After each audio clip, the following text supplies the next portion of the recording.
صدارتی نظام. اور یہ کہا جا رہا ہے کہ جی اس وقت جو وفاقی پارلیمانی نظام ہے ملک میں یہ نہیں چل رہا، وفاقی پارلیمانی نظام نہیں چل رہا اور صدارتی نظام ہی بہتر حل ہے. تو سب سے پہلے تو ذرا تاریخ میں اگر ہم نظر دوڑائیں، اس ملک میں جب صدارتی نظام تھا تو کیا ہوا؟ جب صدارتی نظام تھا آدھا ملک ہم گوا بیٹھے، اور اب دوبارہ ہم اسی صدارتی نظام کے پیچھے پڑے ہوئے. تو یہ بھی میں کہنا چاہوں گا کہ ANP کا واضح موقف یہ ہے کہ قطعاً صدارتی نظام نہیں بلکہ وفاقی پارلیمانی نظام ہی پاکستان کے لیے بہترین نظام ہے. ہاں، وفاقی پارلیمانی نظام میں مداخلت بند کی جائے، الیکشن کو الیکشن رہنے دیا جائے، الیکشن میں سلیکشن نہ کی جائے. مسئلے اس لیے بنتے ہیں کہ آپ نظام میں مداخلت کرتے ہیں، مسئلے اس لیے بن رہے ہیں، سسٹم اس لیے کمزور ہو رہا ہے کہ آپ الیکشن کی بجائے سلیکشن کر رہے ہیں. ANP کا موقف یہی ہے کہ افغان پیس پروسیس صرف افغانستان کے لیے نہیں بلکہ پاکستان کے لیے بھی نہایت ہی اہم ہے. اور بائیڈن ایڈمنسٹریشن جب سے آئی ہے، نئی ایڈمنسٹریشن، تو کم از کم ایک چیز ہم اپریشیٹ کرتے ہیں کہ یہ بات تو پہلے سے طے تھی کہ افغان اونڈ، افغان لیڈ، اور آج بھی بنیادی اصول افغان پیس پروسیس کے لیے یہی ہوگا. لیکن پہلے یہ ٹرمپ ایڈمنسٹریشن میں ایسے نظر آ رہا تھا جیسے کہ ایک فریق امریکہ ہے، دوسرا فریق افغان طالبان ہے، اور بیچ میں کوئی اور سٹیک ہولڈر ہے ہی نہیں. یہ اب ایک اچھی ڈیولپمنٹ ہے کہ جو موجودہ افغان حکومت ہے، افغانستان ہے، اس کو بھی اب ایک سٹیک ہولڈر سمجھا جا رہا ہے اور اسی میں مسئلے کا حل ہے. لیکن آج ہماری درخواست، عوامی نیشنل پارٹی کی درخواست یہی ہوگی ان قوتوں سے بھی جو مذاکرات کرا رہے ہیں اور ان سے بھی جو مذاکرات کر رہے ہیں کہ پہلے جنگ بندی ضروری ہے. جنگ بندی نہیں ہوگی تو مذاکرات کامیاب نہیں ہوں گے. معاہدے پہ دستخط ہو گئے لیکن جنگ بند نہیں ہوئی. جنگ بند کرے تو یہ معاہدہ کامیاب ہوگا. افغانستان اور پاکستان کے درمیان ٹرسٹ ڈیفیسٹ ہے، اعتماد کا فقدان، جس کا سارا فائدہ دونوں ملکوں کے مخالفین کو ہو رہا ہے. اور مخالفین کون ہیں؟ مخالفین وہ ہے جو دونوں ملکوں میں امن نہیں چاہتے.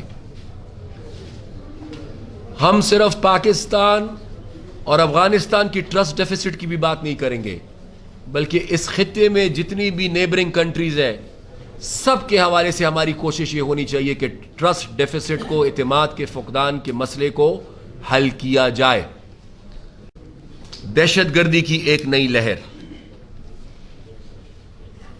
ہم یہ دیکھ رہے ہیں کہ پچھلے کچھ عرصے سے ہمارے سابقہ قبائلی علاقوں میں جو اب خیبر پختونخوا کا حصہ ہے، پھر سے دہشت گرد منظم ہو رہے ہیں، پھر سے وہ ری گروپ کر رہے ہیں. اور صرف ان مرج ایریاز میں نہیں بلکہ ایسی اطلاعات ہمیں بونیر، دیر اور سوات سے بھی آ رہی ہیں. اور آئے روز آپ کو پتا ہے کہ یہاں پر کڈنیپنگز فار رینسم، افغاں برائے تاوان، ٹارگٹ کلنگز، بھتے، یہ سلسلہ پھر شروع ہو چکا ہے. تو آج پوری عوامی نیشنل پارٹی کی طرف سے یہ میں مطالبہ کروں گا، اور حکومت تو حکومت ہے ہی نہیں تو حکومت سے میں کیا مطالبہ کروں؟ حکومت بے حس ہے. تو ظاہری بات ہے کہ مطالبہ میں ریاست سے کروں گا کہ اس طرف توجہ دے. 40 سال سے ہم مارے گئے، اور اب برداشت نہیں ہوگا. اس دفعہ دوبارہ اگر دہشت گرد منظم ہو گئے اور خدا نخواستہ وہی حالات ہو گئے جو پہلے تھے تو اتنا نقصان ہوگا اس ملک کا کہ ہم میں سے کوئی سوچ بھی نہیں سکتا. تو اس لیے میں کہتا ہوں اور الفاظ میں یہ استعمال کروں گا کہ خدا کے واسطے اس طرف توجہ دیں. ایسا نہ ہو کہ پھر ہمیں اس آگ کے دریا سے گزرنا پڑے, اور میرے خیال سے ہم متحمل بھی نہیں ہو سکتے کہ دوبارہ ہم اس آگ کے دریا سے گزریں. مرج ڈسٹرکٹس کے لیے NFC کا 3% کہاں ہے؟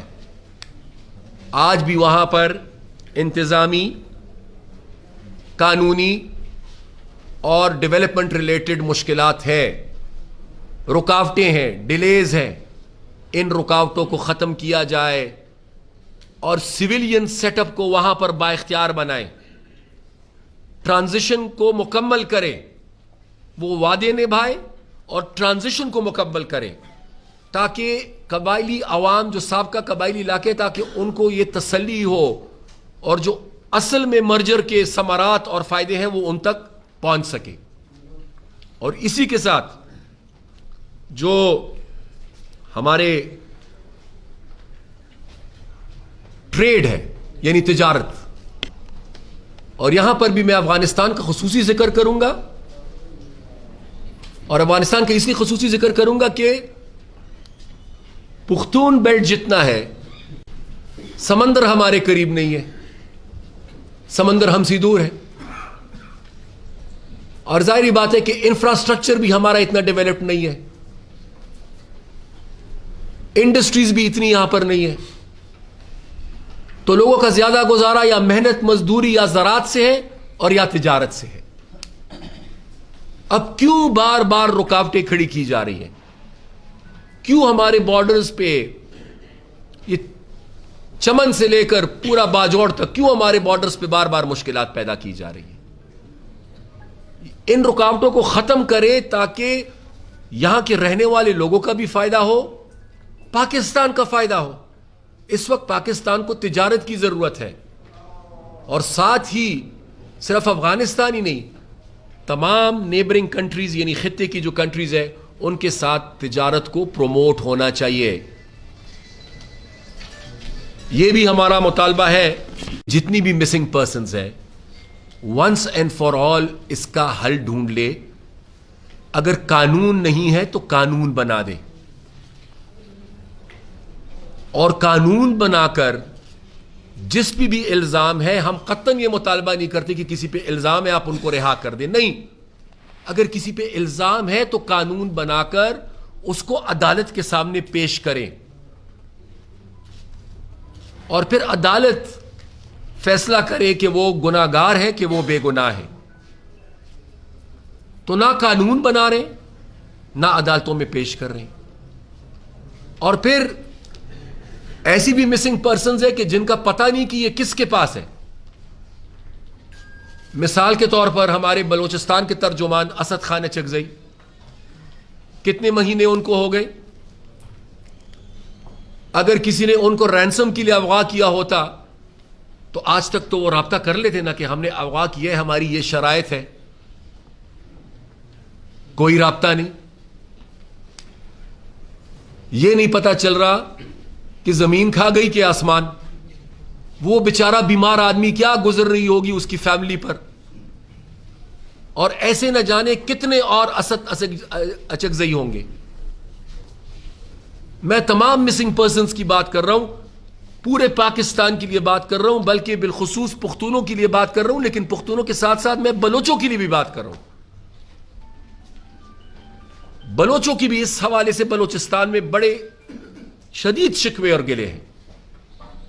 تو یہ بھی میں مطالبہ کروں گا کہ اس مسئلے کو حل کریں. اور اسد خان اچکزئی کے لیے تو اور ہم کیا خاموش رہیں گے, کتنا خاموش رہیں گے. ہم سیاسی لوگ ہیں اور پھر ہم عدم تشدد باچا خان کے پیروکار ہیں, تو تشدد کا راستہ تو ہم اپنا نہیں سکتے, نہ ہی ہم غیر سیاسی راستہ اپنا سکتے ہیں. لیکن کم از کم اس کے لیے آواز تو بلند کر سکتے ہیں, اس کے لیے ہم کم از کم پرامن احتجاج تو کر سکتے ہیں, اور اس کے لیے ابھی تک تو جو ہو رہا تھا وہ بلوچستان کی حد تک ہو رہا تھا. ابھی پچھلے دنوں بھی کوئٹہ میں اور میاں افتخار صاحب اس احتجاجی مظاہرے میں شریک تھے جو اسد خان اچکزئی کے حوالے سے تھا, بلکہ تمام بلوچستان کے مسنگ پرسنز کے حوالے سے تھا. لیکن ہم نے یہ فیصلہ کر لیا ہے کہ اب اس دفعہ صرف بلوچستان سے یہ آواز نہیں اٹھے گی, پورے پاکستان سے آواز اٹھے گی. اور اس حوالے سے ہمارا فیصلہ یہ ہے کہ 22 فروری کو پاکستان کے تمام صوبوں میں اسد خان اچکزئی کے لیے اور بہت سارے ایسے لوگ جن کے ساتھ اسد خان اچکزئی جیسا سلوک ہوا ہے ان کے لیے ہم پرامن احتجاج کریں گے. تمام صوبوں میں یہ احتجاج ہوگا, اور چونکہ ANP کے آئین میں سرائکی صوبہ ہے تو یہ احتجاج وہاں پر بھی ہوگا. اور اس کے بعد ہم دیکھیں گے, حالات کا جائزہ لیں گے, اور ظاہری بات ہے کہ اگر یہ مسئلہ حل نہیں ہوتا تو پھر یہ احتجاج بھی یہاں نہیں رکے گا, پھر مشاورت کے نتیجے میں اس سلسلے کو ہم آگے بڑھائیں گے.